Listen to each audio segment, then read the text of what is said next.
Sesaat lagi Anda menyaksikan Bola Liar. Didukung oleh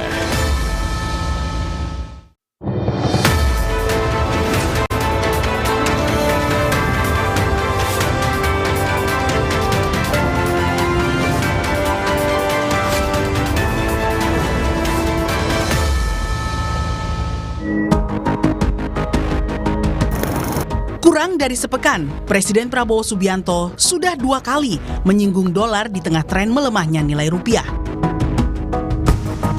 Dalam rapat paripurna di DPR hari Rabu, Presiden menyindir kelompok elit yang selalu khawatir dengan kurs dolar dan stok BBM. Tanpa kemakmuran kita tidak mungkin bisa menjaga kedaulatan kita. Bahwa kemungkinan besar kita akan menjadi bangsa yang lemah.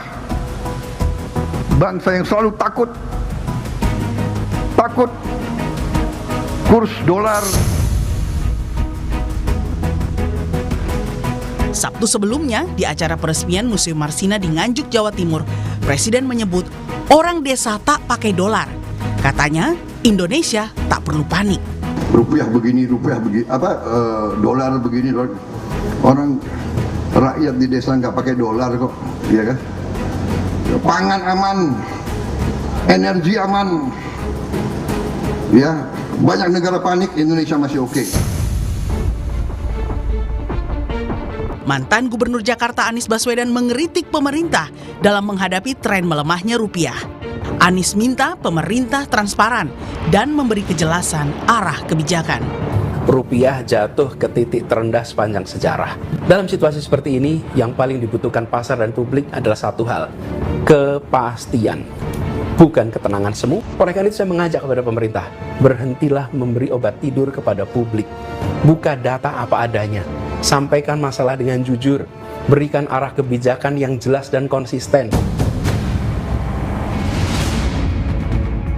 Pemerintah bukannya tanpa upaya. Menteri Keuangan Purbaya Yudi Sadewa menyebut dana 2 triliun rupiah digelontorkan setiap hari ke pasar obligasi untuk meredam tekanan terhadap rupiah dan mencegah dana asing keluar dari pasar keuangan. Saya minta masuk 2 triliun setiap hari, kan kita masih punya beberapa tempat kan. Jadi hanya cash management aja, jadi nggak masalah. Kan uangnya nggak hilang, cuman diputar aja supaya ada sedikit sentimen positif di pasar obligasi. Upaya memenangkan pasar juga dilakukan oleh Wakil Ketua DPR Sufmi Dasko Ahmad dengan mengunjungi Bursa Efek Indonesia hari Selasa. Kami tadi sudah banyak berdiskusi tadi di atas bagaimana kita meyakinkan untuk menguatkan investor global yang akan masuk di bursa dan sedang di bursa, tetapi juga tadi kami juga banyak berdiskusi bagaimana kemudian investor retail yang ada terus tumbuh dan berkembang. Pakar Ekonomi Energi UGM Fahmi Radi menilai lebih baik pemerintah menjelaskan langkah nyata untuk memperkuat rupiah ketimbang melempar pernyataan yang kontraproduktif. Kalau memang buat pernyataan, barangkali pernyataannya lebih simpatik dalam rangka untuk meningkatkan kepercayaan publik terhadap rupiah tadi. Misalnya tadi saya langkah-langkah apa yang akan ditempuh gitu ya, itu justru akan lebih positif daripada statement takut dolar. Sehari setelah menyampaikan pidato kerangka ekonomi makro dan arah kebijakan ekonomi di DPR, Presiden mengumpulkan jajaran Menteri Ekonomi dan Gubernur Bank Indonesia di Istana. Belakangan, tekanan dolar terhadap rupiah menguat seiring perang di Timur Tengah. Dari 17.200 di bulan April, rupiah anjlok hingga level terendah 17.700 pada pekan ini. Dampaknya menambah tekanan fiskal pada APBN.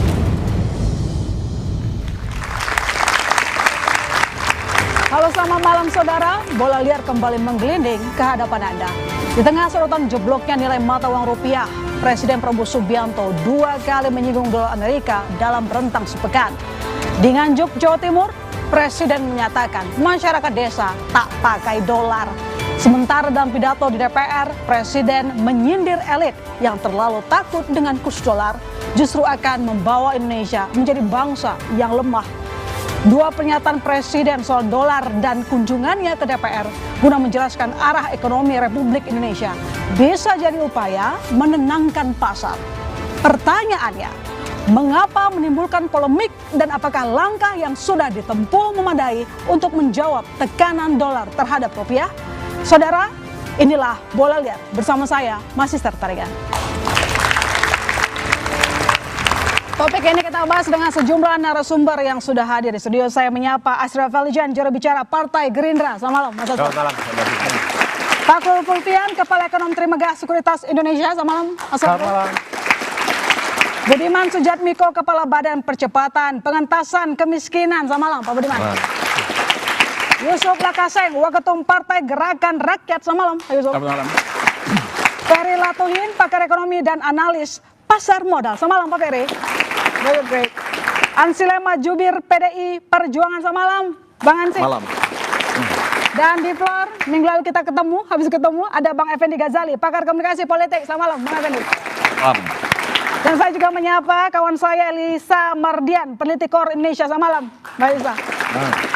Saya langsung ke Bang Effendi dulu kalau begitu. Ada hal yang jarang terjadi. Biasanya Presiden datang memberitahu soal kondisi ekonomi, lalu arah kebijakan fiskal maupun keuangan, itu di 16 Agustus. Kali ini Presiden datang bahkan sebelum 16 Agustus. Bagaimana kita membaca konstruksi politik yang terjadi?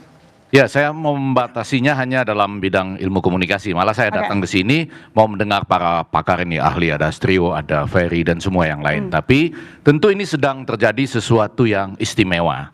Nah, cuma bagi kami yang belajar ilmu komunikasi, ini komunikolog namanya ya, komunikolog itu macam-macam. Ada yang kerjaannya sepanjang hidupnya memuji semua pemerintahan, itu ada. Pas pemerintahan ini dia puji, ganti pemerintahan dia puji lagi. Ada yang cuma memuji Pak Jokowi saja, begitu Pak Prabowo dia nggak muji, dikaitkan dengan Mei misalnya. Ada juga yang hanya memuji Pak Prabowo ya, sama Pak Jokowi dia marah terus misalnya, macam-macam lah gitu. Tapi kalau balik ke peristiwa yang tadi disebutkan oleh Ilona, maka ini tentu sesuatu yang istimewa. Istimewa justru dari kalimat-kalimat yang disebutkan, ya. Misalnya bangsa yang ini tadi Ya, takut kurs dolar jadi bangsa lemah, gitu ya. Kalau saya nggak takut kurs dolarnya pasti. Yang saya takut kalau nggak punya rupiah. Betul ya, karena saya cinta rupiah. Kalau nanti ada dolar, ya takut juga nggak punya dolar. Lebih takut lagi kalau mantap. Itu yang sedang terjadi, makan tabungan katanya. Itu ya, itu ya yang lebih menakutkan sebetulnya, bukan ini. Takut kurs dolar jadi bangsa lemah. Ada dua paradoks di situ. Pada hari ini kita lihat bangsa dolar nih, Amerika itu justru sedang takut jadi bangsa lemah. Di Iran misalnya ya, perang Iran kan mereka jadi sedang takut-takutnya, betul ini. Iya. Sedang takut-takutnya betul, bangsa besar, bangsa dolar, tapi takut betul menghadapi strategi Iran. Pada sisi lain kita ingat Pak Presiden kita pernah bicara loh tahun 2024, paling enggak saya ingat di depan semacam seminar Bank Indonesia, kalau mau meruntuhkan suatu bangsa, runtuhkan dulu mata uangnya misalnya. Jadi maksud kami tentu saja bagus datang ke DPR, pasti ada sesuatu yang istimewa untuk lebih meyakinkan bangsa Indonesia melalui DPR-nya gitu. Tetapi pada sisi lain kalimat-kalimat selalu saya anggap sampai tahap ini ya, nanti setelah dijelaskan oleh teman-teman yang ahli, tetap membingungkan. Misalnya, Anda menyinggung pernyataan Presiden yang telah lalu, ada sandingkan dengan pernyataannya kemarin. Maksudnya bagaimana? Presiden tidak konsisten dengan pernyataan dia sendiri? kalau saya tetap menganggap itu bukan soal konsisten apa tidak, secara komunikasi publik tetap gimana? membingungkan. Membingungkan. Misalnya ya, sederhana begini. Di desa orang nggak pakai dolar, tenang aja misalnya. Lalu dijelaskan oleh Pak Purbaya, nanti Astrio coba jelaskan lagi apa maksudnya. Pak Purbaya bilang itu untuk menghibur. Saya terima untuk menghibur. Tapi dalam logika saya, tahun 1998 itu warga desa juga tidak pakai dolar. Tapi pemerintahannya tumbang. Tumbang kan waktu itu? Nah, maksud saya tidak berpikir yang luar biasa seperti Pak Ferry, nanti ada Eliza dan semua yang lain. Tapi sebagai rakyat, kami ini nggak apa-apa. Kami dihibur, ayo terhibur sejenak lah ya. Tapi habis itu lihat lagi tabungan dimakan lagi nggak misalnya gitu. Jadi kami merasa ada sesuatu yang istimewa dengan kedatangan Pak Prabowo ke DPR yang tidak ada jadwal khususnya ya. Ya. Kecuali yang agak keliru menyebut ini ya, gaji naik yaitu para guru. Ternyata hakim gitu ya, Pak gurunya dan dosen bingung lagi. Tapi gambar di depan, terima kasih juga nih, gambar Kompas ini, Kompas TV ini, bola liar ini kan dalam rangka menghibur, dalam rangka menguatkan, betul ya?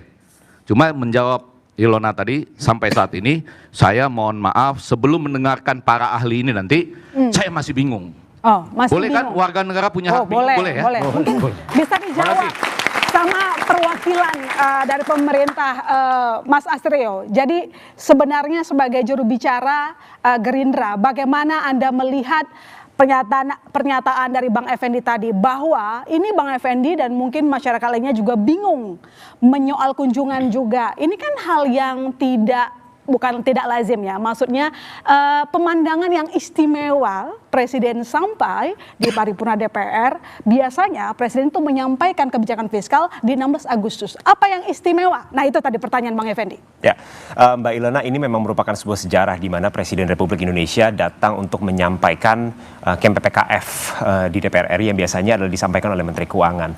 Ini menunjukkan keseriusan Presiden dalam menanggapi isu-isu ekonomi yang hari ini sedang terjadi, terutama di tengah ketidakpastian global. Kehadiran Presiden menunjukkan bahwa negara serius dan berkomitmen untuk membangun ekonomi kita ke depan, bukan hanya dari segi angka pertumbuhan ekonomi, Mbak Ilona, tapi kita juga berbicara tentang pemerataan ekonomi dan percepatan daripada industrialisasi kita. Itulah signal yang ingin dibangun oleh pada Presiden. Tapi kedua adalah kita harus benar-benar membedah apa isi daripada pidato daripada Bapak Presiden Prabowo. Beliau memulai pidato beliau dengan menceritakan sebuah urgensi yang terjadi. Bahwa saat ini terjadi a net outflow of our wealth. Bahwa terjadi kebocoran kekayaan yang seharusnya berada di Indonesia. Dan padahal dari Undang-Undang Dasar kita sudah sangat jelas mengatur bagaimana Indonesia harus menyelenggarakan perekonomian kita. Itu diatur dengan jelas di pasal 33 dari Undang-Undang Dasar 1945.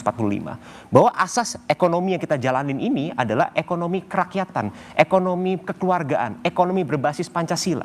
Digunakan untuk kepentingan bangsa dan rakyat Indonesia. Tetapi hari ini yang kita temukan adalah banyak sekali praktik-praktik, terutama dari segi ekspor, sumber daya alam kita yang begitu kaya, yang selama ini kita ekspor, terjadi berbagai kebocoran, terutama melalui praktik under invoicing dan baru disampaikan sekarang ya Mas, dengan praktik 35 tahun belakangan itu. Betul. Why now? Jadi sekarang kalau kita lihat kemarin Presiden mengeluarkan angka dari tahun 1991 sampai tahun 2023 atau 2024, kurang lebih nominal under invoicing itu sekitar 15.000 triliun. Itu angka yang begitu masif. Dan inilah saatnya kita untuk menghentikan kebocoran tersebut. Nah maka daripada itu negara harus hadir. Kita tidak pernah memilih dan tidak bisa memilih sebuah sistem neoliberalisme di mana kita membiarkan pasar menentukan segalanya, di mana tidak ada state intervention.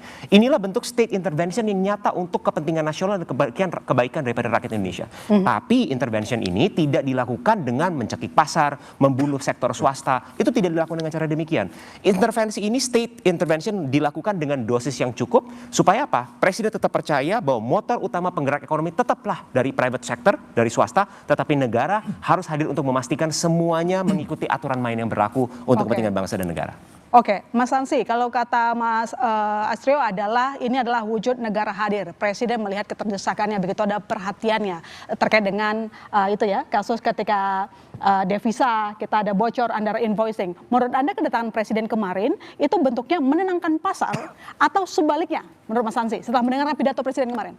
Yang pasti Presiden berangkat dari sense of urgency dan juga ada kesadaran bahwa sebenarnya beliau sadar bahwa ini bagian dari sense of crisis. Tidak pernah terjadi dalam paripurna itu Presiden datang. Tetapi kalau kita bicara soal rupiah yang terus melemah dan kemudian kurs dolar yang terus menguat, ini bukan soal takut atau berani. Ini soal kepercayaan. Lebih khusus lagi soal krisis kepercayaan, soal distrust, ujian besar bagi kepercayaan dunia internasional, pasar global, investor asing, pasar domestik, dan juga masyarakat yang hari ini mengalami krisis kepercayaan akut terhadap kinerja pemerintah. Itu poin saya yang pertama. Jadi Kita bicara hari ini bukan soal berani atau takut, tetapi soal erosi terhadap kepercayaan. Dan kalau kita bicara kepercayaan, ini sesuatu yang sungguh sangat mahal dalam politik. Kepercayaan ini adalah modal dasar bagi kemajuan suatu bangsa. Sebelum sampai kepada level trust, terlebih dahulu dunia internasional, investor global, rakyat Indonesia itu harus dibuat puas. Dibuat puas dengan apa? Trust itu tidak dibangun dengan retorika, tidak dibangun dengan pidato, dibangun dengan rekam jejak kerja, dibangun dengan reputasi, prestasi, dan itulah yang dinilai oleh rakyat Indonesia dan juga dunia internasional dan pasar global.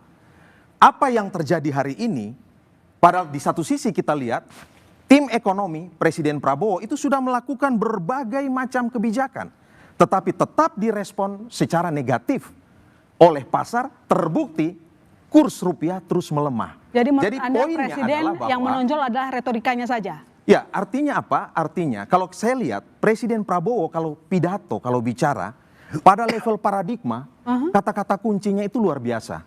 Kemandirian, kedaulatan, kerakyatan, bahkan marhaenisme, keberpihakan terhadap masyarakat kecil sangat kuat. Tetapi seperti ada gap antara level paradigma ketika diturunkan menjadi level policy atau kebijakan dan semakin jauh pada level aksi implementasi. Ada problem besar di sini, ada inkonsistensi di sini. Maka PDI Perjuangan melihat bahwa harus dengan pesan adanya distrust ini harus menjadi momen pembenahan, momen perbaikan, terutama dalam hal tata kelola pemerintahan ini. Beberapa kali reshuffle ini, Ilona, kami lihat yang di reshuffle itu kok tim komunikasi. Bingung kita. Ini gatal di mana, garuk di mana. Yang digonta-ganti Kodari, Hasan Nasbi. Padahal kalau menurut kami, masalahnya ini ada di tim ekonomi. Gatal di kepala, garuk di kaki. Action speaks louder than words. Mestinya buat prestasi dulu, bangun rekam jejak kinerja, pengentasan kemiskinan, buka lapangan pekerjaan, ya, tambah daya beli masyarakat, baru kemudian itu dikomunikasikan kepada publik. Tidak bisa memaksa Kodari, memaksa Hasan Nasbi untuk bicara sesuatu yang bagus tanpa prestasi kerja dari pemerintah ini. Oke, baik. Bang Budiman, disampaikan ada distrust, sehingga yang mengemuka, yang mendominasi hanyalah sebuah retorika katanya. Pendapat Anda? Silakan dijawab. Pernyataan dari Bung Hansi.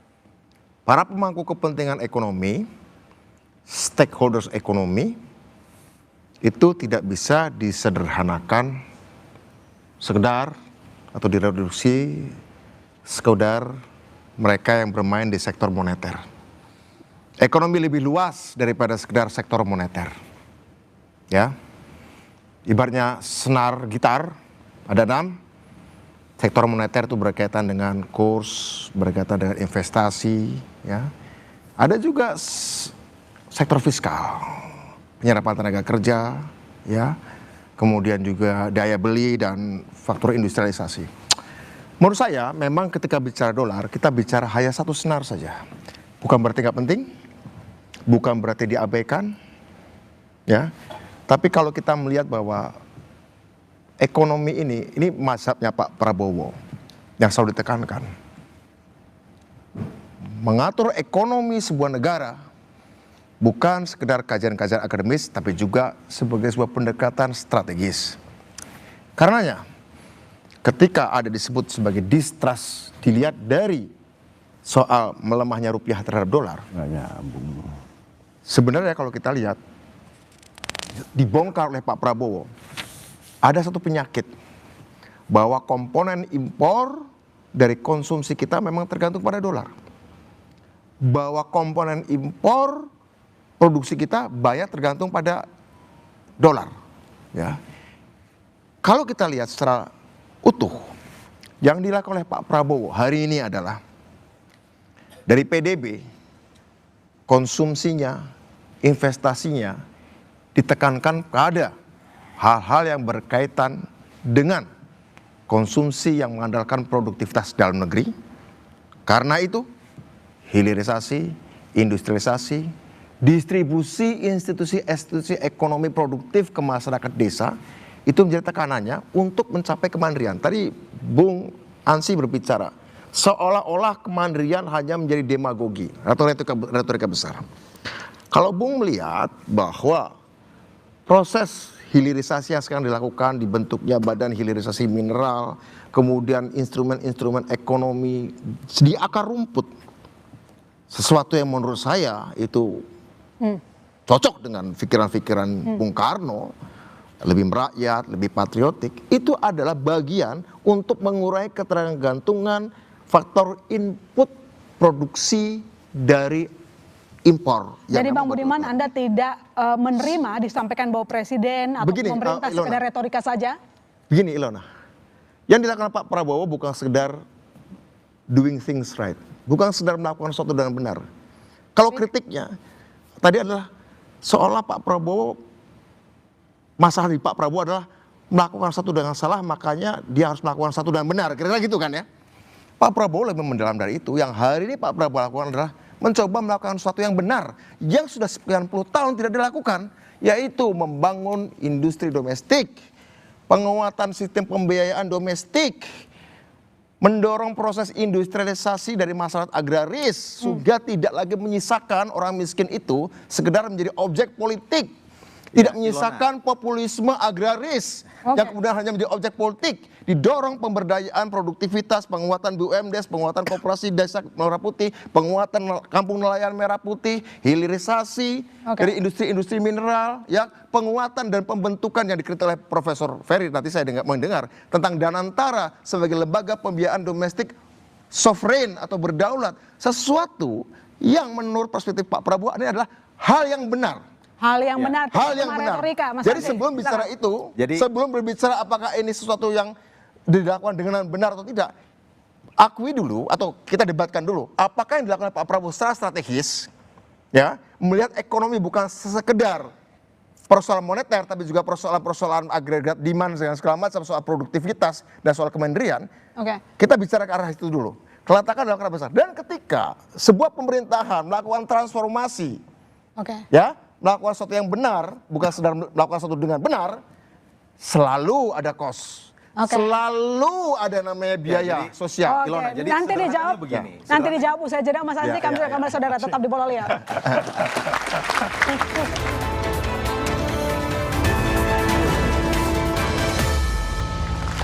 Ya, Bang Ansi, disampaikan sama Bang Budiman, Presiden sudah melakukan sejumlah langkah, nggak cuma retorika katanya. Ya, jadi deteksi dan identifikasi akar persoalan ini harus clear, harus benar.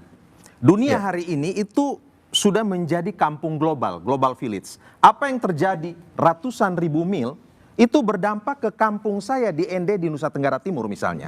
Hari ini harga-harga kebutuhan pokok itu naik dan masyarakat miskin di NTT itu menjerit. Kenapa? Ya karena kurs dolar itu berdampak kepada kehidupan real masyarakat. Hari ini bahan baku itu 70% itu berasal dari luar. Ada konten luarnya. Belanja modal sekitar 20-30% dari luar. Belanja konsumsi. Artinya apa? Artinya kalau dibilang dolar tidak punya dampak bagi masyarakat di Wolowaru, ya masyarakat di Kalimantan, masyarakat di Sulawesi, itu tentu tidak benar. Karena apa? Karena interkoneksi ini sudah terjadi. Itu yang pertama. Yang kedua, Presiden ini harus betul-betul bisa menangkap pesan bahwa memang kalau mau merubah situasi ini, maka juga harus bisa membaca kira-kira transformasi dalam kebijakan dan program-program kerja seperti apa yang kemudian bisa memulihkan kepercayaan rakyat, kepercayaan investor, dan perlahan namun pasti ini bisa membuat rupiah ini menjadi menguat. Jadi jangan berpikir bahwa bicara rupiah itu tidak ada hubungan dengan masyarakat di level bawah. Sangat berhubungan, sangat dekat sekali. Saya ingin sampaikan ada satu buku, Mas Budiman pasti baca lah, buku Francis Fukuyama soal trust, social virtues and the grade of prosperity, ditulis tahun 95. Dia bilang apa? Stabilitas ekonomi itu tidak saja ditentukan oleh hal-hal teknis yang bersifat ekonomi semata. Jadi ini bukan soal semata soal gejolak sesaat terkait dengan kurs. Tetapi ini lebih kepada faktor sosial dan ini soal trust. Saya katakan tadi, trust ini fondasi dasar, fundamen. Dan ini nafas kehidupan sebuah bangsa kalau mau maju. Oke, trust yang disoal. Market sudah mempertanyakan itu. Kata Bang Ansy. Oh iya, oke, menarik soal trust. Trust itu banyak segmennya ya. Ini kita bicara soal trust ekonomi, ada trust sosial dan segala macam. Oke, kita bisa terima bahwa ada interkoneksi. Masalahnya, kami juga melihat interkoneksi itu bukan sekedar bicara satu arah. Tadi kelihatan yang menampak seolah-olah ditegaskan bahwa ya rupiah sebagai objek dari interkoneksi dengan dolar, ya kan? Kemudian berakibat pada menurunnya daya beli masyarakat. Kalau kita lihat apa yang dilakukan oleh Presiden Prabowo sebelum isu dolar menaik adalah kenapa Pak Prabowo membangun program-program di grassroots. Tadi saya sebutkan Koperasi Merah Putih, MBG, Sekolah Rakyat. Apa yang kamu lihat? Apa yang kita lihat sebenarnya? Yang kita lihat adalah bukan sekedar trust itu sebagai produk hasilnya ya. Tapi by design Pak Prabowo sedang melakukan proses peningkatan kapasitas produktif rakyat. Kapasitas proses distribusi dari hasil-hasil pembangunan ekonomi. Kemudian dikatakan oleh Astri tadi, soal mengamankan kebocoran-kebocoran yang selama ini banyak keluar dan tidak dicatat dengan benar. Sampai 15.000 triliun sejak tahun 1991, 15.000 triliun ya hasilnya. Dan artinya apa? Yang dilakukan oleh Pak Prabowo adalah bagaimana bukan sedang membangun trust kepada pemerintahan Pak Prabowo. Pak Prabowo sedang membangun trust pada kapasitas bangsa sendiri. Bisa nggak sih kapasitas produktif itu disebar ke rakyat? Bukan sekedar rakyat dilihat sebagai konsumen pembeli barang-barang dari luar, tapi rakyat dibangun trust pada dirinya sendiri untuk berproduksi. Bisa nggak sih? Nggak gini. Saya ingin mengatakan bahwa trust itu program makan bergizi gratis. Saya kasih contoh satu. Kita berharap program makan bergizi gratis itu menimbulkan multiplier efek pada masyarakat akar rumput, petani, peternak dan nelayan. Konkret nih, beras diambil dari petani rakyat. Ya, daging, telur, ayam dan sebagainya diambil dari para peternak dan nelayan. Tetapi apakah hari ini itu terjadi? Kita tidak melihat hal itu. Dampaknya itu tidak sampai kepada level masyarakat di paling bawah. Pidato Presiden Prabowo, visi besar Presiden Prabowo, kita berikan apresiasi. Tetapi dalam hal implementasi dan persoalan tata kelola yang kita lihat, mohon maaf, rent seeking yang terjadi. Pak Ansy, gini, ada hukum Murphy mengatakan sesuatu yang baik, sesuatu yang buruk datang seketika. Sesuatu yang baik datang bertahap. Anda tahu bahwa yang dibangun dari makan bergizi gratis itu adalah bagian dari ekosistem rantai pasok baru. Satu upaya membangun rantai pasok baru tidak bisa dihitung dalam hitungan bulan. Dengan pembentukan Koperasi Desa Merah Putih secara legal 80.000, peresmiannya 1.000 dan bulan Agustus ditargetkan 20.000. Apakah Anda tidak melihat itu sebagai bagian dari membangun rantai pasok makan bergizi gratis dan kemudian meningkatkan kapasitas produksi dan petani? Baik, ada sejumlah program yang sudah dijalankan. Saya mengatakan bahwa membangun rantai pasok itu bukan sepintas mengomentari atau menganalisa. Ini adalah pembangunan sistem, pembangunan ekosistem, membangun kelembagaan, membangun entrepreneurship. Saya boleh nyelak nggak? Boleh. Kira-kira begitu. Silakan.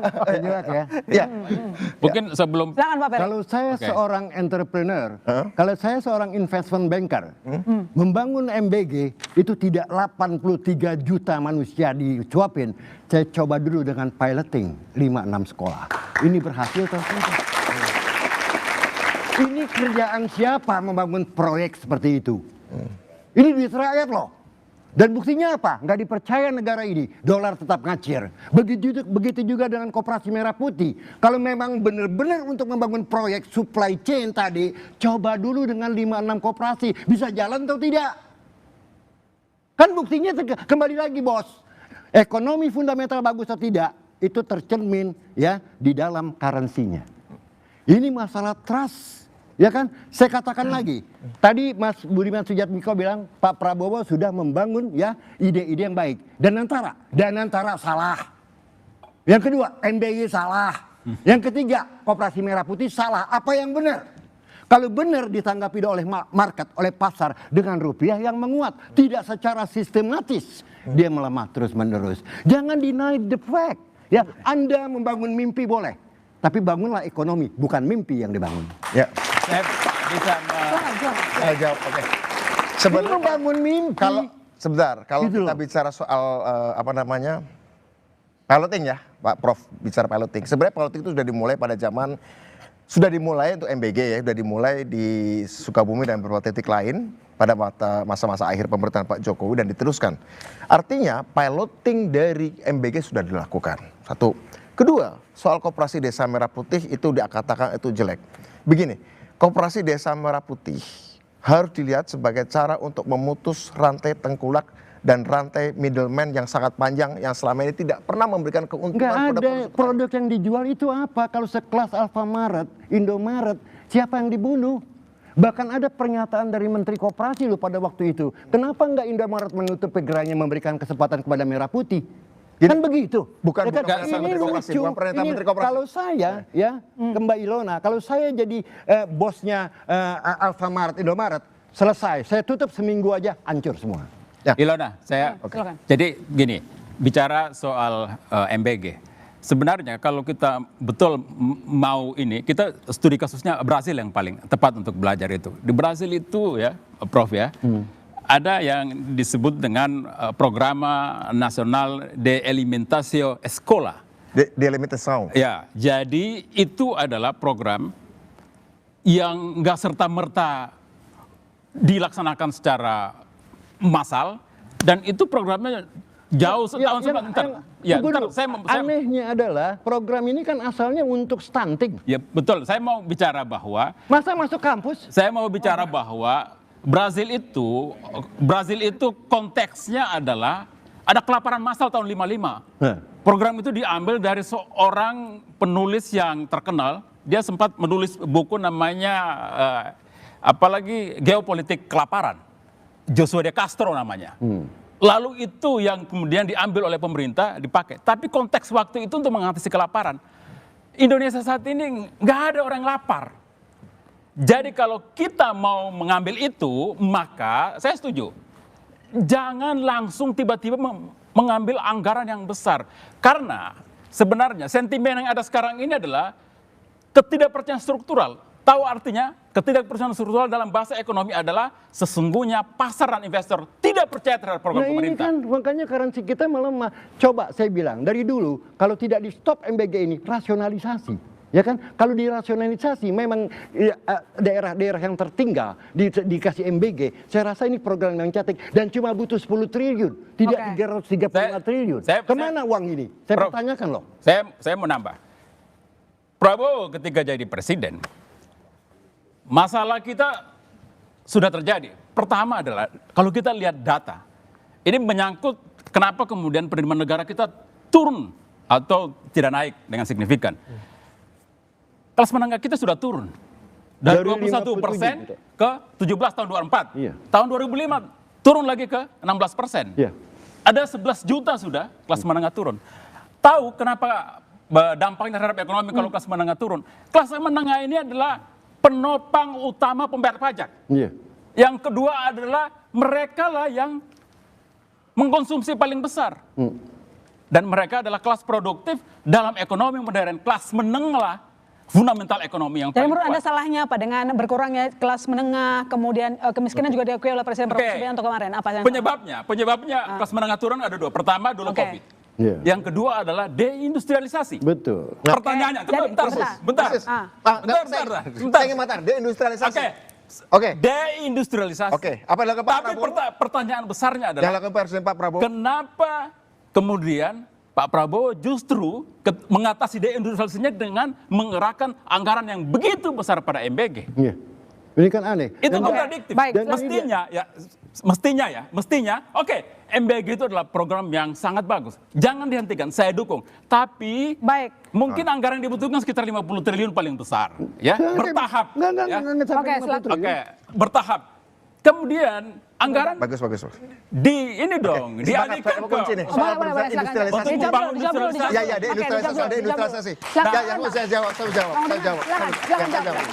Bagus kalau Yusuf berarti masih meyakini visi-visi lamanya ya. Industrialisasi ya. Bahwa kita butuh industrialisasi. Oke. Sebentar saya mau bicara dulu Pak. Saya menanggapi Pak Yusuf dulu Pak Ferry. Jadi gini, ini mungkin nanti Pak Ferry akan punya tema yang akan bisa dipakai untuk menyerang kami ya. Tenang aja, saya akan sebut sesuatu. Tapi saya sudah tunggu. Gini, ini Pak Prabowo memang membawa sebuah pendekatan baru.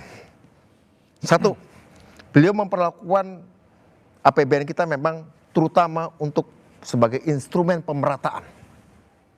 Pak Prabowo adalah presiden, saya kira setelah sekian lama secara khusus menempatkan APBN sebagai instrumen pemerataan.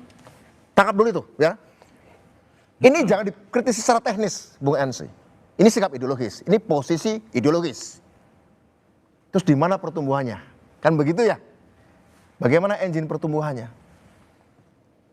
Di sini mungkin Pak Ferry bisa mengkritik. Kenapa Pak Prabowo mendirikan Danantara?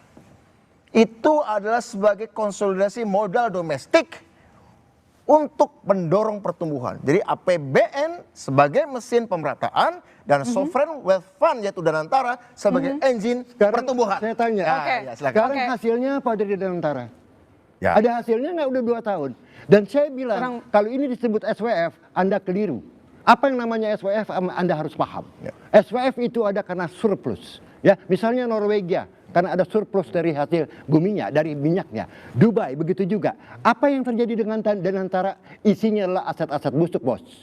Yang tadinya rencananya ingin dilakukan sebagai penjaminan untuk meleverage membangun hilirisasi. Sekarang saya pertanyakan berapa sih nilai fair value-nya, intrinsic value-nya, enterprise value-nya aset-aset Danantara? Can you answer my question? 13.000 triliun. 13 itu total aset, Bos.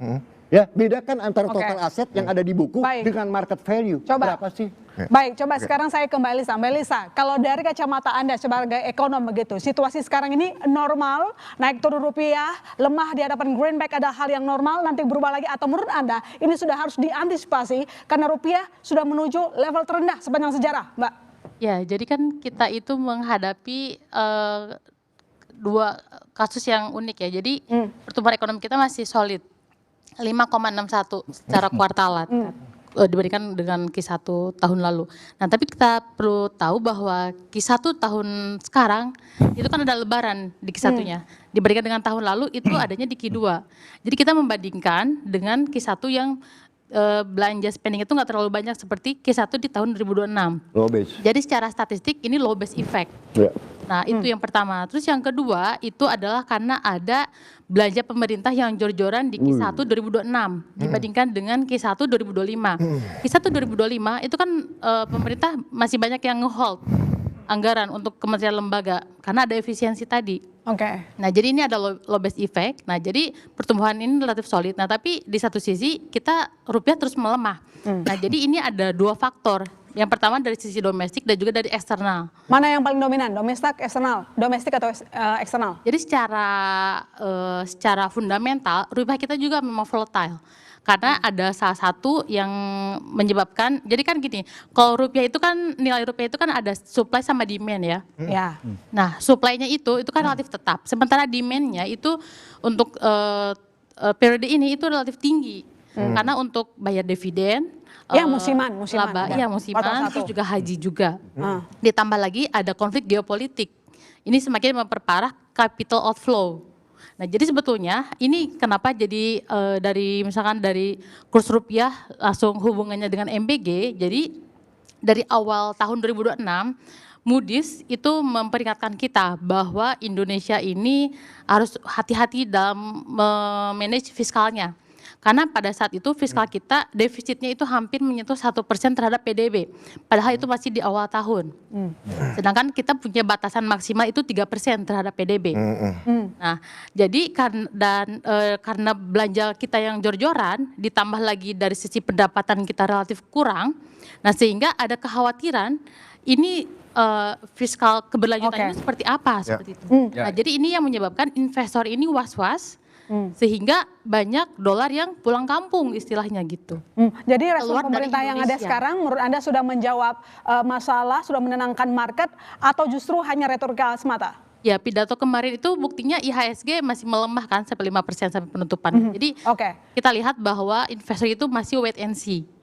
Jadi walaupun pidatonya itu sangat menggugah ya, karena itu ada semacam seperti narasi reset ekonomi yang biasanya itu pro pertumbuhan tinggi, sekarang lebih ke pertumbuhan yang inklusif, adil dan berdaulat sesuai dengan beliau, visi beliau. Tapi dari niat mulianya beliau yang ingin berdaulat, adil dan makmur, tapi strateginya itu kurang mencerminkan hal tersebut. Strategi kurang mencerminkan hal Contohnya tersebut MBG. sehingga market kemarin menurut Mbak Elisa merah kita lihat dalam pidato presiden. Silakan Mas Makro. Karena masih kurang percaya. Masih kurang percaya katanya Mas Belum Makro. ada ininya konkretnya gitu. Iya, makasih Mbak. Mungkin kalau kita mau bahas ya, kenapa market merah, kenapa tidak diterima dengan baik. Saya sebenarnya kalau kita lihat visinya Presiden Prabowo ini sangat bagus. Mungkin satu hal yang harus saya garis bawahi ya. Mungkin ini jadi PR dari tim ekonominya. Mungkin dari awal kepada Presiden itu harus diceritakan dengan clear bahwa ekonomi ini kan berubah terus ya Mbak. Kita nggak pernah tahu kayak kata Prof Ferry tadi harga minyak naik gitu. Itu harus bisa dikomunikasikan karena kalau saya lihat sebenarnya ya pelemahan rupiah ini selalu terjadi dan bertahun-tahun 2013, 2018, 2022, 2026 itu terjadi kenapa? Karena ketika ada perubahan harga global, harga minyaknya naik, karena kondisi perekonomian kita dan juga kebutuhan sosial rakyat kita, Mas, kita nggak bisa mengejas harga BBM. Sehingga yang lagi kita lihat sekarang, problem global itu tidak terefleksikan di sektor real, sektor realnya tumbuh 5,6%. Dengan ekspansi fiskal, tapi yang jadi korban itu memang sektor keuangan. Nah, di sini yang sebenarnya harus kita jadi bawahi. Sektor keuangan ini memang yang cepat transmisinya itu membuat mungkin jadi pesimisme. Nah, tapi yang digarisbawahi sama Mbak Elisa tadi adalah fiskal, disiplin. Kita nggak terlalu disiplin soal fiskal karena kemarin juga sempat dikasih alarm sama Moody's itu. Yang mempengaruhi transfer market. Memang kalau kita lihat dari statementnya Moody's, yang harus diimprove di sini adalah memang terkait dengan predictability. Predictability dari APBN yang harus dikomunikasikan oleh tim fiskal dan juga tim ekonominya Presiden. Ini kan kita punya program MBG ya, program KDMP ya. Kalau misalnya harga minyaknya sampai 150 seperti apa, itu harus diceritakan. Itu harus diceritakan, Pak. Kalau nggak diceritakan, pasar bingung. Itu yang kita lihat kejadiannya sekarang. Walaupun program ini pada dasarnya bagus, walaupun kemarin akhirnya Pak Purbaya memberikan guidance bahwa akan ada penyesuaian. Tapi alangkah lebih baik kalau penyesuaiannya itu dilakukan lebih awal. Ini seringkali memang yang kejadian pada kondisi saat ini, program-programnya itu bagus, sudah memberikan multiplier yang cukup, yang baik, tapi permasalahannya itu komunikasinya tidak optimum, dan saya rasa tim ekonomi Presiden harus menjelaskan kepada Presiden apa dampak dari kebijakan kita. Wajah Bang Effendi kok tegang sekali, masih bingung Bang? Iya, saya sebetulnya bukan saya sendiri nih, saya suka bertanya-tanya sama yang di belakang saya ini. Ya, masih bingung kan? Ini kan udah jelas, mereka senyum tapi bingung. Jangan-jangan ini yang sedang terjadi di tengah rakyat kita. Bangsa kita ini diklaim atau katanya hasil riset tuh bangsa yang paling bahagia loh Pak Ferry. Iya kan? Benar. Ini kemungkinan besar termasuk yang bahagia nih ya, bahagia, tapi masih tetap bingung. Karena 3 hal. 1, kadang-kadang kami suka mendengar yang tidak terdengar. Di rapat DPR kemarin itu, ada mic yang kebuka gitu. Terus ada kalimat, yang penting jangan teriak, hidup Jokowi, misalnya gitu ya. Nah, kita dengar, ini bercanda apa bagaimana sih rapatnya dia? Oh mungkin maksudnya, jangan dihubung-hubungkan dengan pemerintahan sebelumnya, misalnya gitu. Kan kita bertanya-tanya, apa nih dari situ? Yang kedua, tadi seru, MBG dan Koperasi Merah Putih pasti program yang terbaik.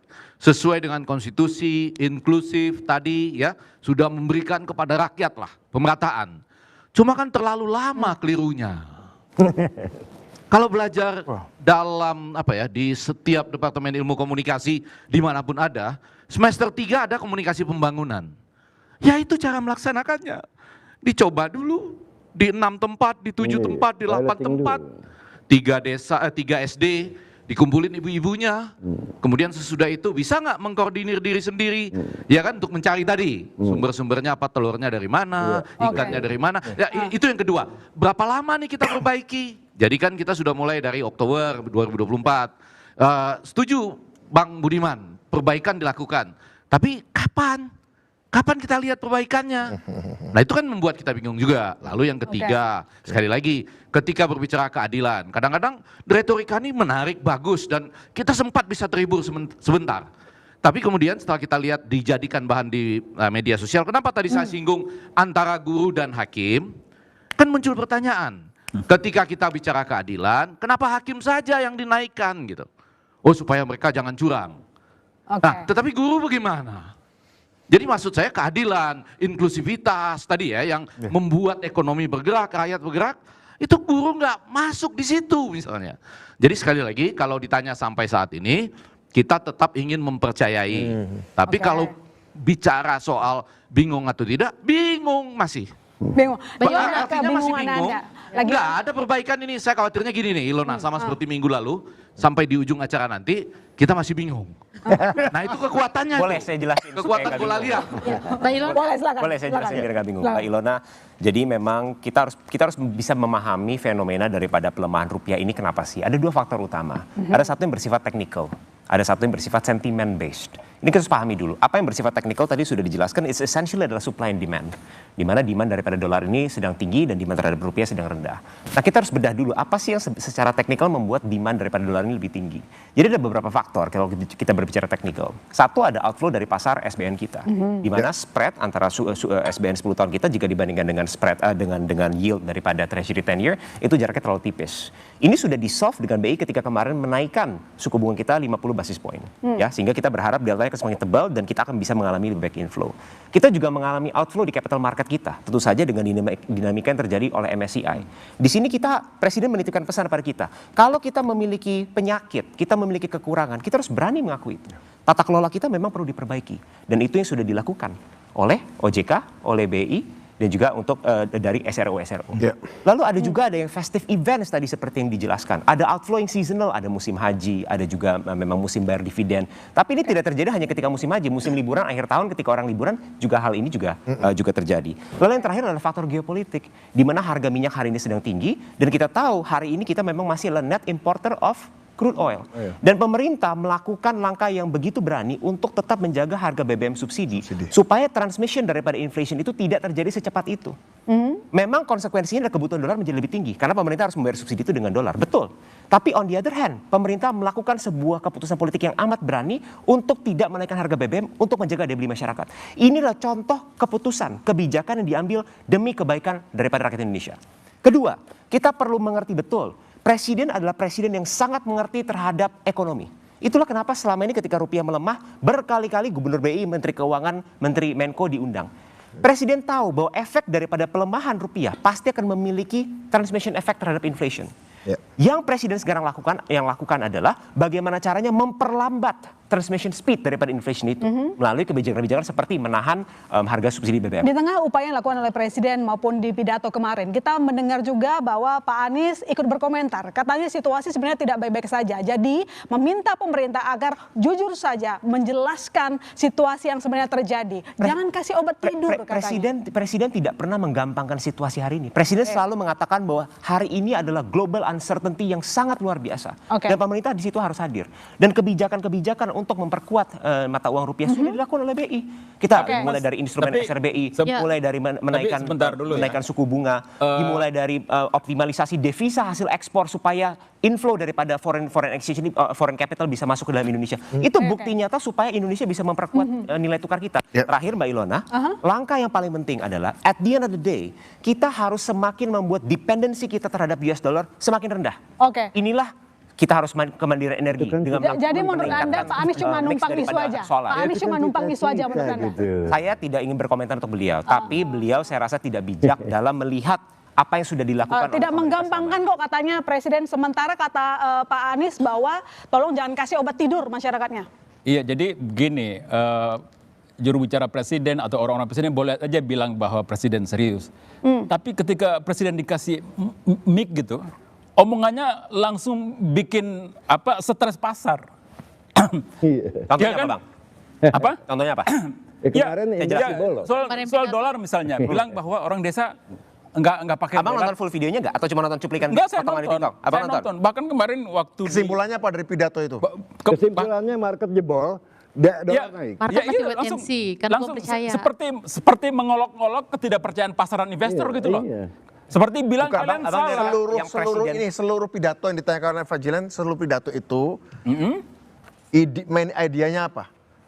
Itu hanya satu cuplikan saja dari tapi itu penting. Kalau itu tanya kepada pasar bereaksi bagaimana? Justru itu yang paling Prof harus dibedakan mana yang sentimen, mana yang fundamental. Justru itu yang paling dibedakan. Jadi kan begini, saya kira kita semua mengerti soal. Intinya dari pidato di Nganjuk, saya hadir di sana juga. Ide pidato di Nganjuk itu intinya apa kalau mau menonton total? Intinya apa disampaikan di situ? Dari awal sampai akhir. Pak sampai Prabowo beliau mengatakan Om Swastiastu sampai Om Santi Santi Om itu apa? Oke, sebentar. Prabowo kan sebenarnya mau mengatakan bahwa kita sebenarnya bisa keluar dari situasi krisis ini. Kita sedang meyakinkan rakyat ini, membangun kapasitas produksi nasional kita untuk bisa di masa depan ini baik. Pemerintah sedang menata, percayalah kepada kami. Tapi kemudian ketika mengomentari soal rupiah yang jatuh, dolar yang menguat, itu kemudian justru itu yang digaris tebal oleh investor dan pasar, dan kemudian langsung jeblok. Mestinya kan tidak seperti itu. Presiden mestinya meyakinkan, hai rakyat Indonesia, tenang saja, kami akan melakukan hal yang terbaik. Dari segi moneter, BI sudah melakukan tugasnya, kemudian dari fiskal kami akan melakukan. Dan kalau kita lihat apa solusi pemerintah, Purbaya mengeluarkan bond stabilization fund, membeli SBN 2 triliun setiap hari. Itu aneh. Saya tidak yakin ini bisa berhasil. Kalau nanti ini tidak berhasil, kita pasti akan jauh makin dalam krisisnya. Ini bond stabilization fund ini, ini dia beli atau dia jual? Ini beda loh. Kalau dia bilang saya mengeluarkan 2 triliun, artinya dia membeli. Kalau Anda membeli surat utang negara, artinya apa? Money supply naik, Pak. Harga naik, yield turun ya. Kalau yield turun, gap makin besar dengan treasury. Terbalik. Apa yang dilakukan oleh Purbaya terbalik. Makanya saya bilang Purbaya tidak paham ekonomi. Justru seharusnya kita kembali membuat gap itu bukan semakin mengecil, tapi untuk mengcover risk premium karena memegang rupiah ada risikonya, harus memberikan yield yang lebih tinggi, bukan yang lebih rendah. Dan Anda lihat sekarang all over the world yield curve all over the world negara itu shifting up, bos. Makanya 50 basis point kemarin yang dinaikkan oleh BI, menurut saya Perry tahu bahwa ini tidak akan bekerja. Karena apa? Kalau ini untuk memerangi inflasi, cost push inflation, bos, tidak bisa dengan moneter. Tapi karena dia diserang di DPR, bahwa Anda sebetulnya ngapain aja. Ini pun salah menyerang Perry. Boroknya itu bukan di moneter, tapi di fiskal. Tapi di fiskal boroknya katanya. Oke, thanks Prof. Ferry. Cuman saya mau coba bikin sedikit komplit ya. Sebenarnya ada trade off itu yang dihadapi oleh Kemenq kita sama BI. Kenapa pada ngeluarin SRBI? Yang diperjuangkan jadi kita ada trade off ini. Mau ongkos biaya bunga negara kita masih terkendali, atau mau rupiah kita kuat. Jadi salah satu penyebab kita rupiah melemah ini sekarang, gara-gara tadi itu bond stabilization fund, tujuannya apa? Supaya ongkos bunga dari APBN kita itu nggak naik banyak. Jadi ini juga nih kita mesti aware ini bahwa ada yang diperjuangkan pemerintah yang memang eventually saya setuju sama Prof Heri tadi. By the end, tapi memang by the end yang harus dilakukan sama pasar sekarang, ini gejolaknya ini bisa permanen, bisa lama. Jadi memang bunganya harus dinaikkan, kurva imbal hasilnya harus dibikin steep, harus dinaikkan ke atas. Tapi di sini kita mesti ngerti juga itu ada pemerintah juga harus jaga daya bunga. Masalah kita ini sebenarnya sederhana saja. Andaikan presiden kita mau mengkoreksi program populasi yang terlalu banyak menyerap anggaran itu. Nah, makanya saya bingung. Sebenarnya pasar dan investor. Ini masih concern soal fiskal. Nanti kita lanjutkan sebenarnya pasar bersama kami di cuma Bola itu Liar, saja. saudara. Ya.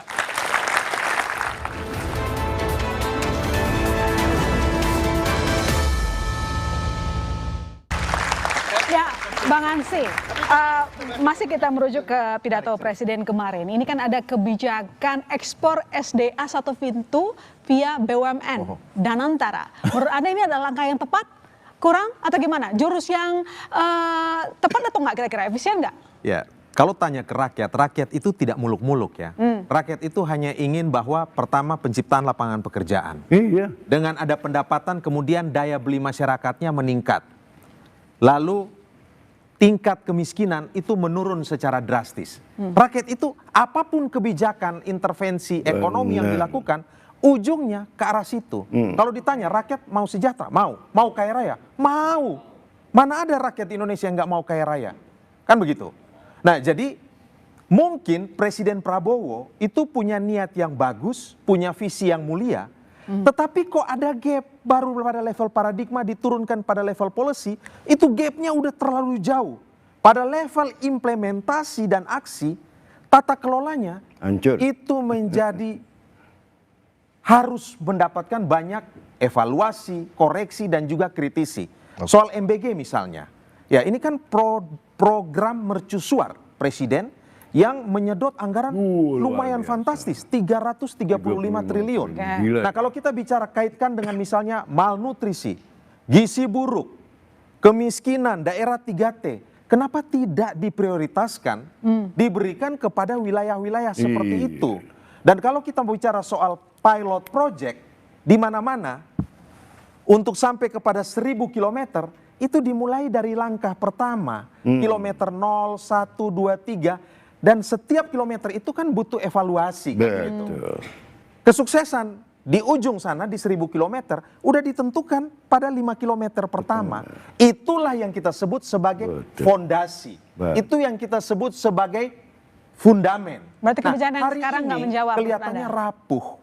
Kelihatannya rapuh. Nah kalau bicara PDI Perjuangan, PDI Perjuangan memberikan banyak catatan kritis dalam hal koperasi Desa Merah Putih, dalam hal implementasi tata kelola, makan bergizi gratis, ya, dan seterusnya. Mungkin Presiden berpikir oke, ini benar dari segi visi. Itu yang tadi sejak awal saya sampaikan bahwa pada level ideologis mungkin oke, seperti Mas Bud tadi bicara. Tetapi kok kita tidak melihat itu di lapangan. Yang ada itu adalah kebocoran. Yang ada itu mohon maaf, rent seeking yang ada itu. Betul. Rent seeking. Oke, sebelum dijawab sama Bang Budiman, saya coba ke Mbak Elisa dulu. Mbak Elisa, apakah Anda memang melihat bahwa sebuah kebijakan yang ada sekarang adalah rapuh, kemudian seperti disampaikan tadi oleh Bang Ansy? Ya, karena arsitektur kebijakannya sendiri itu dibuat secara tergesa-gesa ya. Tergesa-gesa? Ibaratnya kayak membuat kapal sembari berlayar gitu. Jadi belum matang persiapannya tapi udah dijalankan dengan masif segala macam. Padahal memang niatnya mulia. MBG ini ada salah satu untuk pemerataan ekonomi juga, ada menggerakkan di desa. Tapi model dari SPPG sendiri aja itu nggak inklusif karena untuk membangun satu SPPG itu membutuhkan 1-2 miliar per SPPG karena ingin membuat 3.000 porsi per hari kan. Kalau misalkan ini kita turunkan porsinya jadi 300 porsi per hari, jadi satu dapur satu sekolah, ini akan lebih menggerakkan perekonomian lokal dan ini akan lebih fleksibilitas untuk menyerap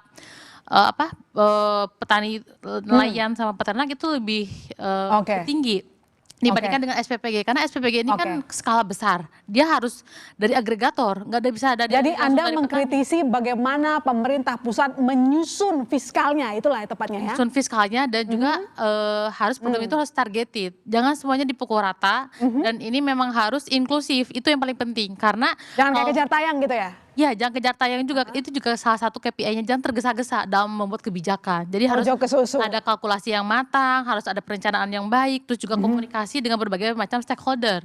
Karena ini harus dilibatkan dalam pemutusan kebijakan. Jangan tiba-tiba ada kebijakan A, padahal ini orang menanyakan perspektif dari pengusaha seperti apa, terus juga dari akademisi seperti apa, dari masyarakat itu seperti apa. Jadi memang baik. Bang Budiman, disampaikan kalau kata Mbak Elisa ini arsitekturnya terburu-buru. Sementara Bang Ansy tadi mengatakan kebijakannya rapuh, fundamentalnya rapuh. Oke, terima kasih untuk Bung Ansy ya, yang mengapresiasi bahwa ini secara ideologis keberpihakan, tidak ada keraguan ya. Kritik pada tingkat teknis. Menurut saya kita tidak dalam posisi untuk mengingkari masukan-masukan yang disampaikan, penyimpangan-penyimpangan yang terjadi, korupsi-korupsi yang terjadi, sehingga kemudian Presiden Prabowo pada saat berpidato di DPR kemarin mengatakan udah 3.000 SPBG ditutup ya. Satu itu. Kedua, sebenarnya sekitar bulan tahun lalu Pak Presiden sudah memberikan membuat raptas di Istana Bogor bagaimana MBG itu adalah sebagai untuk pertama-tama menciptakan demand yang teragregasi sehingga memastikan produktivitas petani dan nelayan lokal itu sudah ada pasar yang menjamin daya serap mereka. Itu yang tidak terjadi, Mas Bud. Jadi enggak, saya belum selesai. Ya, langsung itu, tadi. Itu yang tidak terjadi. Saya 5 tahun jadi DPR RI, duduk di Komisi 4 di Kementerian KKP, mitra kami, Kementerian Pertanian. Kami bayangkan, saya bayangkan dengan ada MBG ini, kemudian kementerian-kementerian teknis ini turun ke lapangan, memberikan pendampingan kepada petani, kepada peternak, dan kepada nelayan, sehingga kemudian mereka bisa produktif dari sisi kualitas produknya disiapkan, kuantitasnya dan juga kontinuitasnya. Hari ini mana petani rakyat mendapatkan manfaat itu? Ya, peternak rakyat mendapatkan itu, nelayan rakyat itu tidak terjadi. Kritik ini kritik yang dilihat oleh Pak Ansy di lapangan, titik-titik itu mungkin ada terjadi. Tapi di titik-titik lain juga sudah terbangun. Kemarin kami barusan dari Sentolo, Kulon Progo dan Bantul. Ada satu SPBG ya dengan sistem yang sudah modern segala macam, mereka sudah membangun komunikasi dan rantai pasok dengan pengusaha lokal, ya, koperasi, ya. Banyakan mana, Bang Budiman, di lapangan antara yang sudah seperti ini? Dalam prosesnya memang harus diakui bahwa sampai hari ini banyakan mana? Iya, itu yang menjadi masalah. Ya betul. Proses itu masih banyak pemain-pemain memang swasta lokal. Swasta lokal. Yang harus kita dorong, yang kami dorong adalah sekarang bagaimana kooperasinya. Tapi memang pengusaha swasta lokal yang terlibat. Ada yang mencoba bermain dari swasta nasional, tapi kemudian pemerintah sudah yang lokal juga bermain maksudnya. Ya, dan itu sah Oke, saja. ada masalah tata kelola ya. Nanti dijawab, nanti kita lanjutkan saudara pengusaha lokal bersama bermain, kami di tapi Bola it's Liar. okay, karena itu menghidupkan.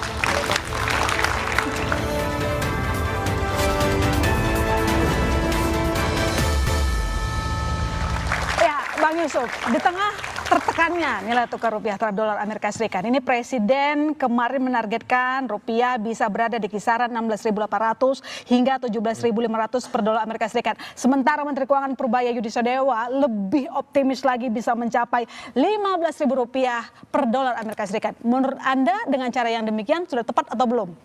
Optimis, realistis, atau overconfidence? Saya nggak tahu gimana caranya gitu ya. Karena begini, seperti yang saya bilang, ketidakpercayaan sekarang ini adalah ketidakpercayaan struktural oleh pasar dan investor. Betul. Terhadap ya apa yang ditulis oleh The Economist itu terjadi pemborosan. Di mana letak pemborosannya itu? Ini yang kontradiktif. Prabowo mencita-citakan industrialisasi Indonesia, tapi kenapa anggarannya lebih besar ke program populis yang konsumtif dan koperasi Desa Merah Putih, Desa Merah Putih yang idenya sesungguhnya koperasi itu kan dari bawah, dari rakyat. Kenapa di drive dari atas? Nggak nyambung. Kemudian dengan menggunakan anggaran dari bank yang bisa mengganggu likuiditas bank dan kepercayaan investor dan pasar bisa terganggu. Nah, kemudian ya, saya selalu menggugat ini. Kenapa tidak ada satupun orang-orang pintar ekonom, mereka yang di kabinet tidak berani menggugat Presiden Prabowo soal tidak rasional di tengah fiskal yang terbatas, rupiah jatuh sekarang ini, jor-joran, menggelontorkan anggaran yang begitu besar kepada MBG dan Koperasi Desa Merah Putih? Nggak masuk akal. Maka nggak dipercaya oleh Kalau itu, saya tidak bilang MBG di stop, tidak. Saya dukung MBG, tapi dibikin bertahap, dibikin rasional. Dengan kalau itu terjadi, pasti duit-duit investor, pasar yang sudah keluar itu pasti akan kembali. Saya lagi soal kenapa dana maunya industrialisasi, kenapa APBN untuk konsumsi atau Anda sebut sebagai populis ya. Kata saya sudah terangkan di depan. Ini kalau ini sekali sebagai sebuah posisi politik ya, bahwa Pak Prabowo menempatkan memang APBN untuk instrumen pemerataan dan kemudian membentuk dana antara untuk instrumen pertumbuhan dengan kritik dari Prof. Latuhin pastinya ya. Satu itu. Kedua, soal pertanyaan kenapa tidak ada menteri yang berani, kira-kira begitu ya, mengkritik. Saya kira itu satu proses yang tidak perlu juga disampaikan di depan. Tapi outputnya adalah ketika Pak Purbaya mengatakan dikurangi anggaran untuk BGN, untuk MBG maaf ya, untuk ya, MBG. 67 triliun. Ya, artinya apakah itu tidak dirasakan sebagai output? Apakah itu soal proses dari menteri yang Anda sebut, Anda tantang keberaniannya, Anda tantang nyalainya, atau sebuah bentuk diskusi proses dialogis presiden dengan menteri-menterinya dalam rapat terbatas? Saya pastikan iya. Karena pernah dalam sebuah rapat terbatas beberapa menteri berbicara soal Pak yang ini jangan dulu, kita lebih baik piloting pada soal program project sekolah terintegrasi yang akan dibuat ya. Terjadi perubahan komposisinya, artinya proses dialogis itu terjadi. Dan jangan direduksi itu soal nyali atau tidak nyali, ini adalah soal proses komunikasi antara menteri dan presiden yang kemudian outputnya tadi pengurangan anggaran BGN misalnya, MBG maaf, kemudian juga keputusan tadi untuk membuat sekolah terintegrasi tadinya di tiap kecamatan menjadi akan dibuat di tiap kabupaten dan kota. Artinya terjadi proses itu ya. Oke, saya mungkin kalau coba nambahin ya, ini dulu kan sebenarnya fenomena pelemahan rupiah ini kan udah dari dulu terjadi. Zaman Pak Jokowi juga kejadian. 2018 ketika belanja infrastruktur lagi naik, Pak. Dan itu butuh waktu. Kalau kita ingat 2018, saya ingat isu rupiahnya muncul bulan Maret, adjustment full APBN dan anggaran infrastrukturnya Agustus. Jadi memang ada proses yang sedang terjadi yang memang kita sama-sama harapkan bisa lebih cepat. Kalau lebih cepat lebih baik. Oke, baik. Pak Ferry, kan sebenarnya sudah ada pengurangan ya, pengurangan anggaran untuk program MBG. Kemudian juga jumlah dapurnya juga sudah ditutup. Apakah Anda tidak melihat itu merupakan respons atas kritikan bahwa ayo disiplinkan fiskal? Bukan respon, ya pengurangan ini akibat kepepet. Karena nggak ada cara lain. Bukan karena niat memang membenahi ekonomi kita, tapi karena kepepet Anda tidak punya duit, ya maka lakukanlah ini. Ini masalah kepepet, makanya tidak dipercaya oleh pasar. Itu karena tidak sesuai dengan standar. Gitu loh ya. Nah, yang kedua selanjutnya ya, kalau dibilang pelemahan rupiah secara sistematis, ya kan? Ya, itu cuma berlaku di negeri ini. Di negara lain tidak sistematis. Kenapa? Ingat, currency lain menguat, rupiah tetap melemah. Artinya apa? There must be something wrong with our economy. Lucunya, pada waktu BPS mengeluarkan angka 5,11% sebagai pertumbuhan 2025, nggak lama kemudian Moody's and Fitch bilang, gua downgrade outlook lo dari stabil ke negatif. Artinya apa? The number that you release, I do not trust. Kan begitu. Ya kan ya, jadi rupiah itu melemah. Lihat, dari tahun 2014 sampai 2024 cross exchange rate antara rupiah dan ringgit flat. Ya kan? Begitu memasuki 2025, terutama setelah diumumkannya kabinet yang baru oleh Pak Presiden Prabowo, itu secara sistematis currency lain menguat, ya kan, terhadap dolar, kita tetap melemah. Artinya apa? Boroknya ada di sini, bukan di luar sana. Gitu kan ya. Nah, tadi lebih heboh lagi. Begitu kemarin muncul ide mendirikan badan, ya badan ekspor ini nasional. Tadi Moody's mengatakan apa? Saya downgrade you punya rating nanti kalau badan ini jadi. Ngeri nggak sih? Ngeri nggak sih? Kalau ya kan? makanya tadi saya juga bilang bahwa seringkali memang ya kalau di Indonesia pelemahan rupiah ini adalah konsekuensi kebijakan. Kayak yang Prof bilang, yang menguat itu semuanya itu pada naikin BBM, Prof. Iya, yang nggak naikin BBM itu Indonesia doang. Iya, nah ini karena BBM subsidi itu cuma Indonesia doang. Itu mesti kita lihat. Dan memang itu dampaknya ke rupiah. Itu yang mesti harus kita lihat dan harus mesti paham. Sekarang lihat, sorry saya teruskan. Ya, angka 5,61% kemarin. Purbaya dengan happy-nya mengatakan kita keluar dari jebakan 5%. Itu kan akibat doping. Dan lucunya pada saat yang sama Menteri Perindustrian Agus Gumiwang mengatakan, hey man, badai PHK di depan mata. Ini kan kontradiktif. Ya, 5,6% ini seolah-olah dibikin antitesis oleh Agus Gumiwang bahwa you are wrong, man. Makanya rupiah pun tetap melemah karena angka doping ini tidak bertahan, bos. Oke, baik. Tidak tepat. Saya coba ke Mas Astrio. Tadi disampaikan oleh Pak Ferry bahwa program prioritas seperti MBG dirasionalisasi karena kepepet katanya. Iya. Jadi dijawab kami. Kalau nggak kepepet mah nggak dikurang.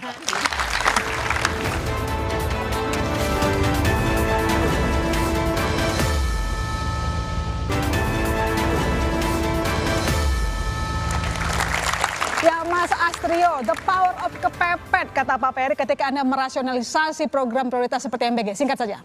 Mbak Ilona, sebelum masuk ke MBG ada beberapa poin yang harus kita clearkan. Tadi Pak Ansy seperti berbicara bahwa tidak ada dampaknya terhadap petani. Mungkin Pak Ansy lupa ngecek data terakhir, NTP kita sudah 126. Itu tertinggi sepanjang Republik ini. Apanya? Jadi ada NTP nilai tukar petani. Artinya ada peningkatan kesejahteraan. Bener datanya. Lalu realisasi investasi di kuartal 1 tahun 2026 ini untuk Prof Ferry itu 500 triliun. Ya kan, dengan 700 ribu pencipta lapangan kerja. Inilah bukti nyata bahwa memang investasi sering digenjotkan oleh pemerintah untuk menciptakan high paying jobs. Enggak, pertanyaannya adalah datanya benar atau tidak? Kalau Prof Ferry meragukan daripada data yang diberikan, Prof Ferry harus bisa menyajikan data yang untuk konvensi terhadap itu. Apakah Prof Ferry punya? Oke, the power of kepepet tadi dijawab. Selanjutnya adalah soal MBG. Inilah perbedaan fundamental dari apa yang tadi disampaikan oleh Prof Ferry dengan apa yang dipercaya oleh pemerintah. MBG itu selalu dinilai sebagai investasi terhadap sumber daya manusia kita. Kita ingin memake sure bahwa anak-anak kita bisa tumbuh dan dapat bersaing dengan anak-anak dari negara manapun. Itu adalah jangka panjang. Kita berbicara program ini human capitalization-nya, itu pendidikan, kesehatan, riset dan development. Tapi di jangka pendek kita harus tahu juga bahwa ini akan memberikan dampak ekonomi lokal terhadap petani kita, terhadap nelayan kita. Program-program seperti Kopdes, seperti MBG, justru adalah program yang memang untuk membangun kelas menengah kita. Investasi yang nanti akan menjadi produktif, begitu ya? Dan untuk membangun kelas menengah kita. Karena kita tidak hanya berbicara tentang pertumbuhan ekonomi, tapi kita juga berbicara pemerataan ekonomi, yang juga merupakan elemen yang sangat penting. Oke, programnya pemerataan ekonomi. Konkret Singkat aja, Bang. Kalau mau investasi pada manusia, lebih pada aspek kesehatan, itu pada golden age. Pada usia-usia yang kita tahu, usia 0 sampai sekian, pertama poin. Yang kedua, rupiah yang terus melemah ini bukan saja menjadi alarm, tapi ini menjadi ujian besar bagi pemerintah kita untuk menunjukkan keberpihakan yang konkret kepada rakyat. Stop mencari-cari alasan, hadirkan solusi teknokratis untuk mengembalikan kepercayaan publik.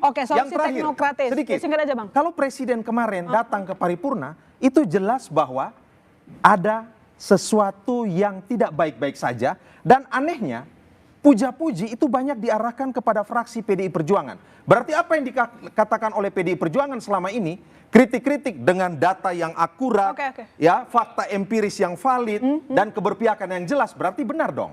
Dan itulah yang membuat kemudian pemerintah ini mau untuk melakukan evaluasi secara internal, self correction, kemudian menghadirkan kebijakan-kebijakan yang disampaikan oleh Prof Ferry dan juga teman-teman yang lain. Mas Budiman, saya kasih kesempatan karena udah senyum-senyum mau jawab, silakan.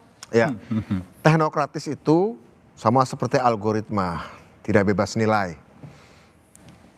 Teknokratis tergantung.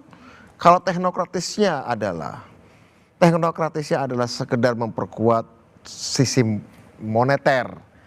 Kemudian dalam soal melihat investasi juga sudah berbeda. Anda mengatakan ini bentuk teknokratis juga nih, pilihan pada investasi manusia pada golden age.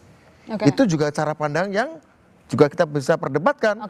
Itu bisa benar dilakukan, juga bisa juga batasnya tidak golden age. Karena apa? Program MBG direncanakan bahkan dari ibu hamil. Dari ibu hamil tapi nggak kita sampai kampus, ya. Kemudian sampai ke golden age segala macam. Nah, artinya apa? Artinya lihat teknokrasinya, lihat dulu value-nya apa gitu. Karena masing-masing baik mau pendekatan fiskal, mau pendekatan lebih monetaris, mau pendekatan neoliberal, mau pendekatan state intervention, masing-masing punya teknokratisnya sendiri. sendiri. Saya ke Bang Effendi kalau begitu bisa kita simpulkan. Masih bingung atau sudah mulai tercerahkan? Iya, yang pertama saya masih tetap tentunya mau percaya kepada Bapak Presiden. Kalau ditanya masih bingung, tapi punya bayangan saya, yaitu bahwa tadi entah karena kepepet, entah karena geopolitik, ataukah karena tadi ada tekanan fiskal dan lain sebagainya, ada diskusi dan kemudian ada perbaikan, betul ya? Nah, saya membayangkan, bayangan saya nih, ini diperlukan. Saya membayangkan di istana itu ada 2 orang misalnya yang terus-menerus berusaha menyuarakan hal-hal yang dianggap berbeda seperti ini. Mereka nggak boleh dipecat, tapi mungkin presiden lihat mereka aja kesel gitu ya. Ini kamu, enggak sekarang deh ketemunya nanti malam aja misalnya. Terus kalau ketemu pun, iya deh sini 5 menit aja gitu. Tapi dia terus menyampaikan hal-hal yang seperti tadi. Ini ada entah kepepet, entah karena geopolitikal, tapi yang lebih penting lagi tadi, kita mengatakan bukan orang luar tapi pengusaha nasional. Kemudian dari pengusaha nasional supaya yang main pengusaha lokal. Tapi bukan main-main dong. Bukan rent seeker tadi kan. Jadi perbaikan-perbaikan itu ternyata bisa dari hasil diskusi. Nah, saya berharap ada itu. Ada orang-orang di dalam istana, bayangan saya, yang mewakili kita semua supaya di istana itu tidak semata-mata ABS, tetapi kita bisa betul-betul akhirnya ini nggak usah takut lah terhadap dolar, karena kita percaya bahwa Bapak Presiden kita selalu mendengar. Enak kan judulnya? Enak. Baik. Terima kasih Bang Effendi dan terima kasih para narasumber supaya sudah hadir, sudah habis waktu kita. Dengan demikian saudara, saya menutup Bola Liar malam ini. Sampai jumpa minggu depan. Sudah habis.